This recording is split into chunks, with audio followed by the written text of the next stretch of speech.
Did you find one weird thing? You almost did the standard answer to life right, but deep down, you always had a voice whispering, "You're not good enough. You're a loser, but you're not seen for a while. You're on time, you're on time, you're on time, you're on time, you're on time, you're on the end of every project, you're celebrating, and the first reaction in your head isn't that I'm doing good, but it's, good luck this time, next time." You are careful in your emotions, remember each other's preferences, prejudgment, security, and lack of temper. But once there is a little friction, you are responsible for yourself. Is it too sensitive for me? What is wrong with me? Isn't it worth it? You do your duty at home, to prepare the trip, to share it, to understand it, and not to cause trouble. People say that you are manifestly mature, and you can only laugh at it, because you know very well that it is not seen, it is only needed.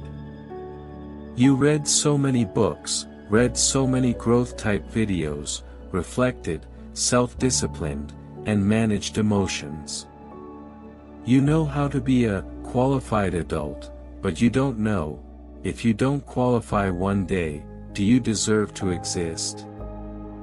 Do you have the feeling that on the curriculum vitae, in the circle of friends, in the neighborhood, you all look good, but in the middle of the night, you feel like an empty classroom, a wall full of excellent and intellectual awards, and there's a truth on the floor that you can't say, "I always feel like I'm just playing a successful version of me." So you start to wonder about the fundamentals of life. Why do I do so much right, and I always feel that I'm doing so much wrong? Why every time I'm sure, my first reaction is not to be happy, but to be nervous. If they find out who I am, they won't say so. You're more serious, more responsible, and more sober than many, but the decision of the loser is long gone. The proposal does not go too far. The proposal fails. And the cruelest thing is, you're used to this continuing self-denial as a kind of normal awakeness, and you're even going to comfort yourself by saying, "I'm demanding high, I'm motivated, I'm not willing to lie to myself." But you know it all in secret. It's not just going up, but it's going to be a gentle but deadly inner trial. No matter how right you are, that trial will always say, "Not enough." Who quietly discounts every achievement behind all your right deeds, and who lets you live in the fear of, "I will fail at any time," while carrying the good performers? The real thing about your life is probably never how many things you do right, but what criteria are you using to secretly judge your own worth, and what we're going to do next is to get that standard out of the shadows and show it to you in the light. In short, you live between two people, a human mask, persona excellent, reliable, mature, capable of carrying things, a shadow fear, hesitation, commonness, error, delay, and unwillingness to work. The problem is not that you have a mask, everyone does, but the real problem is that you treat the mask as a qualified self and cast the shadow into a failure self. In the circumstances in which many people grow up, love is not a gift of existence, but a contract of performance. You're good and you're good. You're good and you're easy and you're good. You're good and you're better than others. For a long time, you learned an invisible formula: doing right equals is worth being loved for doing wrong / not good enough equals losing love, being disappointed, being compared. So you signed an invisible contract very early in life. I am entitled to exist as long as I've been doing good, progressing and doing the right thing. Since then, every time you do anything, you don't really feel relieved, but you simply update the terms of the contract. If I do it this time, it's a minimum standard, and it's worth doing it better next time. That's why people look at you as a series of beautiful resumes, a steady display.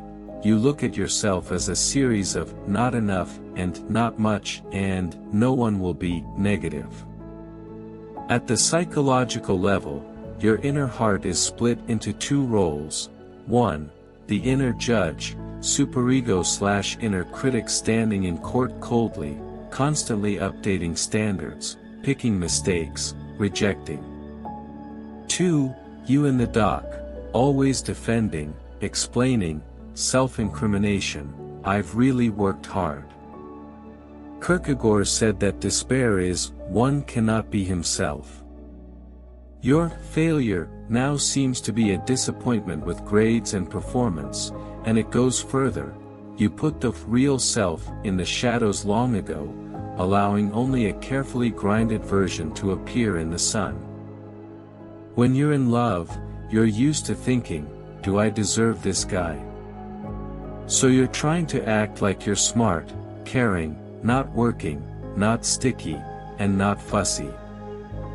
In the field, you're often the one who exceeds and stably plays, but once in a while you make a little mistake, you hit yourself in the heart. It's so big, how can you make such a low-level mistake? Does anyone think I'm just lucky? So you're afraid to try new things and do what you're good at, just to do what you're good at, to do what you're good at, to do what you're good at, and to lock your own growth space to death. And that's especially true in your relationship with yourself. You're tired and you say, how can you be so fragile? You're already doing a lot, but you're just looking at the part that you can't do, and you sometimes just want to lie there and laugh at yourself, look at the others and look at you. There is a cruel paradox. The more you want to prove that you are not a loser, the more you accept that you are a failure, the more you use high standards to punish yourself, the more your inner judge expands and becomes a cinch that you need to control your breath, the more you rely on outside recognition to confirm that, I am not a loser, and when you stop applauding, the more empty the feeling becomes. From the perspective of Jung, when you cast a shadow on all the imperfect, hesitant, fragile, ordinary sides, you appear to be a highly functional adult, in essence a child abducted by an inner judge. All your efforts, not out of love, but out of fear, I can't fail, otherwise everything will collapse. It's really terrible, not that you have a strict standard, but you never asked, who does this criterion belong to? Is it really in your heart, or is it in the voice of a teacher, a parent, sometime, through your voice to yourself? What's worse is that this mechanism doesn't automatically disappear because you realize it's a little bit, and it's deep into your everyday choices, into how you look at praise, how you deal with mistakes, how you fall in love, how you rest and how you look at yourself in the mirror. In those days when you don't even know it, it's literally turning your whole life into a long trial to prove that you're not a loser, asterisk asterisk. Now, let's not start with big words. We're going to use a story that you must be familiar with, and we're going to show you for your own eyes. When a person lives inside a trial that's never good enough, what kind of trajectory is his life going on? Imagine a man, we call him Hing, whose life, in the eyes of others, is simple, who's the one who learns well and works well. Language, mathematics, 3 good students, competitions, lectures, those pages were posted, like a golden brick, and a wall of excellence was laid out. Every time adults were upset and nervous, people looked up at the wall, they said, "Ah, it's good to have you, let's save our hearts." Since then, he has taken a role in his heart, I can't let everyone down. For a long time, the metal wall has turned into a huge scoreboard. When he grew up, the scoreboard didn't disappear, it just changed places. In the office, it was hanging on the ceiling. At the meeting, he made a good suggestion, and everybody noted, and the leader boasted that he was comprehensive. The sign just lightly lit up, access, better next time. In love, it hangs on the bedside, and the object says, it's good to have you, you really know me. The sign says, she just hasn't seen your bad side. In his own brain, this brand is like a half-empty electronic screen, rolling a similar caption, someone's just polite. What can I do next?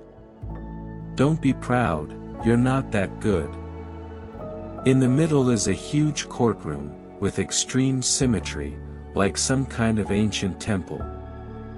On a tall platform, with a huge judge in a black mask, with a blind eye, with only a sharp eye on his face, that is, his inner critics.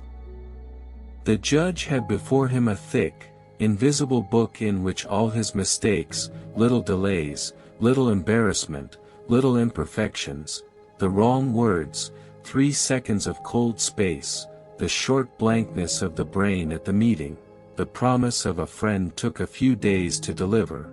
It was exhausting, but it didn't keep the mood under control. And what about the reality that you see? Maybe just, the leader says, it's okay next time, and the person says, you're good enough, and the friend says, please, I don't give a shit. But in that court, none of these were counted. The judge turned the books and coldly declared, you see, you're not perfect. It means that you're just trying to keep your face up. The reality is that you're being held on the bench of the court, and whatever you do, you end up being sentenced to say, the loser who suspended execution. And that's what you can't see. The more afraid you are to fail, the more afraid you are to try anything that is really at risk, the better you are to be familiar with, to make sure that you don't lose, and not to walk out of the comfort zone, risking being proved that you can't do it. The more you want to be perfect, the harder it is to get real joy from it. Every time you reach a goal, the scoreboard files the excellent into the minimum standards, and then calmly tells you, well, now this is just the starting point. The more carefully you play the one who doesn't make a mistake in relationships, the less you can expose yourself to each other, the one who gets confused, angry, doesn't want to work, who fails. So, you get stability, but you don't get true intimacy. Slowly, your life options begin to narrow. You don't dare to change the track, because restarting again means exposing yourself to ordinariness. You don't dare really stop and rest because, when you rest, you fall behind. You do not dare to admit that you are vulnerable because that would prove that your previous strength was false. One day, you suddenly find a terrible picture. You stand in the middle of your own life, and the light hits you. The audience is full of people, teachers, parents, colleagues, leaders, partners, peers. But when the light gets a little darker, you look on the side of the stage, and you find a little body covered with dust. That's you in plain clothes, nothing in your hand, lost eyes, but real. He just stands still, watching you do your best, and he says, will you still allow me to exist if I don't do it one day? At that moment, you will realize that the real failure is never one of the failed examinations, one of the unsuccessful projects, and one of the relationships that has not come to the end. The real failure is that you spend your life proving that you are not a loser, and you never let that unperfect yourself come to power. And what about you? Is there a chance to escape from this endless in-court trial? Yes. But the premise is that, and you are willing to accept an almost blasphemous fact, you have to allow yourself to defend before you have a chance of real success. And what we're going to do is we're going to take down that scoreboard that hangs over your head, and we're going to teach you how to move from self-judgment to self-witness. The real turnover, not all of a sudden, is going well, and you're never going to fail.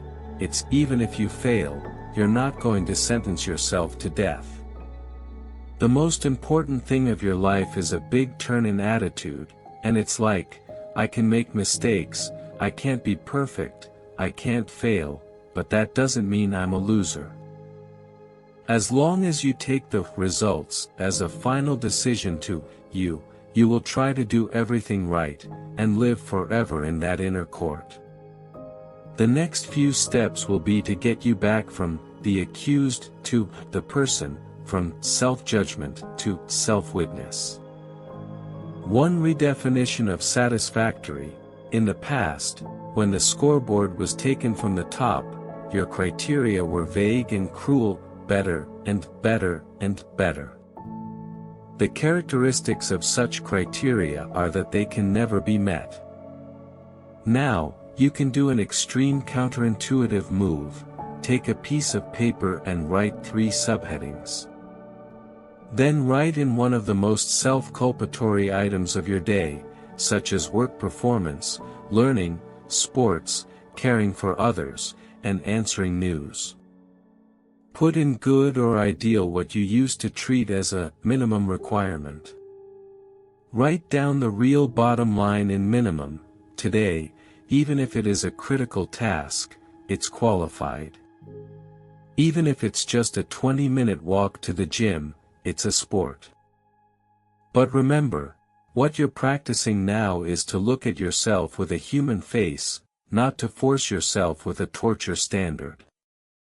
When you start setting for yourself really enforceable minimum standards, your inner judge doesn't have so much reason to press red alerts at any time. 2. Practice failure preview: let the brain experience do not fall first, and you're so afraid of failure because the brain puts failure equals the end of the world. In the form of a diary, do a bad ending exercise: write down your most feared scenario. What would happen if this proposal failed? What would happen if I failed this test? A. What would happen in the worst case? B. What are the 3 steps I can take after that? C. Looking back in 3 years, will this decide if I be a waste? You'll find a very cruel and liberal fact: most of the failure that you're afraid of is a failure, a setback that really turns you into a failure, and it's always your own judgment. Through a drive, you train the brain: even if I screw up, I can still live, choose, move. Your nervous system will slow down from a stupid mode to a strong but affordable. 3. Make an imperfect certificate: deliberately leave a little unfinished blank, and if you always feel not done enough, then the practice you need most is deliberately left not enough. Select a small area of lower risk, for example, sending a circle of friends that isn't so perfect, making an 80-point paperwork, learning without optimal planning. And the moment you're supposed to fix it and try to grind it to the ground, you stop, and you say, I'll allow this to stop at 80 points, and my value will not be downgraded. But as long as you insist several times, you will be shocked to find that the world has not collapsed because you failed to do 100 points. The impressions of you have not been destroyed because of the imperfectness. The people who really care about you are you, not you. This collection of 80 minor things is actually helping you get an imperfect certificate, proof that you deserve to exist and to be loved while you're not perfect. You used to say to yourself, not enough today. This little achievement is nothing. Someone else did it a long time ago, and you barely managed to catch up. Starting today, practice a new ritual: 3 minutes a night, writing 3 words: today, I am doing the right thing, too. The reason why today, even if I have not done it, is that I deserve to be treated well. Is that, today, even if I exist, it is a matter of meaning because. For a long time, you'll find that you're slowly adding a new role to your heart, not a judge, not a prosecutor, but a silent witness. He doesn't ask you every second, are you good enough? Instead, he says to you, how did you survive today? 5. In relationships, allow yourself to imperfectly appear once to find someone who is safe enough, a trusted friend, partner, or family. To do something that is slightly contrary to your perfect human setup, to say at a very tired time, I can't do it today, can we talk about it some other time? To admit, when making a little mistake, I screwed up, but I'll fix it, not make me a waste. To say, when it's hard, I'm really vulnerable and I need to be comforted, not evaluated. You'll find that people who really want to stay, do not retreat because you're not perfect, but rather because they finally see the real you, will have an understanding and a heartache. And those who only come near when you're perfect and turn around when you expose weakness, they're not the audience that you've been trying to please for the rest of your life from the beginning. Perhaps you would ask, if I don't push myself by high standards, will I really become a loser? The answer is the opposite. When you stop judging yourself with the rough binary label of the loser/winner, you have the space to do what really matters and really belongs to you. You don't see every outcome as a trial for your entire life, but as a message. It tells you where to do well and where to adjust, but you never have the power to say, you're worthless. In the last part, we'll put these pieces together, and we'll show you a whole new picture. And when you don't live in that courtroom anymore, when you dare to say to yourself, even if you fail, I'm entitled to exist, what kind of fundamental rewrite would happen in your life? Did you find that, in your life, almost all the important decisions revolve around the same question: how do you do it so that you don't prove that I'm a loser? You choose a profession, you choose a job, you choose a city, you choose a partner, you choose a lifestyle, and you look at it as a better opportunity, the greater platform, and the bottom line is, as long as I climb up and act well enough, no one will see me that's not good enough. And that's why, even if you've done a lot right, the kind of failure that can be revealed at any time, still hangs on you. The real turning point is not that one day you're finally perfect, but one day you suddenly dare to say to yourself, even if some of me fail, make mistakes, screw things up, I'm entitled to exist, to be loved, to move forward. And when you untangle your win-win-win-win throat, you slowly discover a few subtle, but fate-level changes. The driving force of what you do is from fear to choice. Before, you worked so hard to work overtime, study, socialize, maintain an image, often not because you really wanted to do it, but rather to avoid a sentence, you see, you can't. Now, when you allow yourself to be entitled to fail, you can start asking a more fundamental question: do I do this out of sincere desire, or just to prove that I'm not bad? And you're surprised to find that, once you no longer need to prove yourself, you do it easier and easier, because you're finally out of love, not out of fear.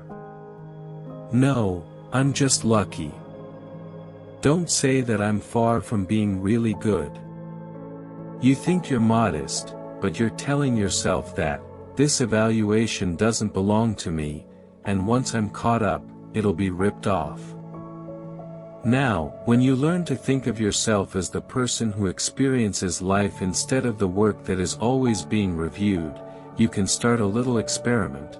When people say thank you, you just say, thank you, it's important to me. No negative, no demeaning, no breaking up.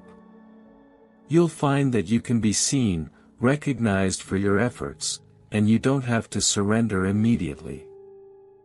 The relationship has changed from show cooperation to real coexistence, and you've always been in it, and you've always been in it, and you've been in it, and you've been in it, and you've been in it, and you've been in it, and you're in it, and you're in it, and you're in it, and you're in it, and you're in it, and you're in it, and you're in it, and you're in it, and you're in it, and you're in it. And when you allow yourself to be not perfect, you give relationships a chance, either to upgrade together, or to be honest, and those who really stay, not because you've always been perfect, but because they see you're imperfect, and they're willing to stay on the field, that's the starting point. So the real question is never, why do you feel like a proof even when you're doing everything right? When you turn life from an endless, qualified/unqualified examination, into a journey that allows experience, mistakes, adjustments, so-called failure, from a knife cut to you, to a road sign. You can continue with the old script, you can continue to think of your life as a long self-judgment, and you can lie down every night and ask, did I prove today that I'm not a piece of shit? And you can, from today, even in a very small place, make a whole new choice. Allow yourself to take something for 80 points, allow yourself, after a mistake, to say only, I will fix it, instead of, how I suck. Allow yourself to stop at a very tired time instead of calling yourself, look at the others. No one's going to push this button for you to get rid of the death penalty.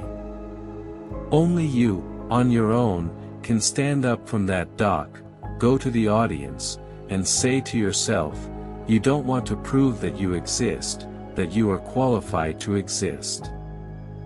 Before you turn off this video, I would like to invite you to write 3 things in the comment area.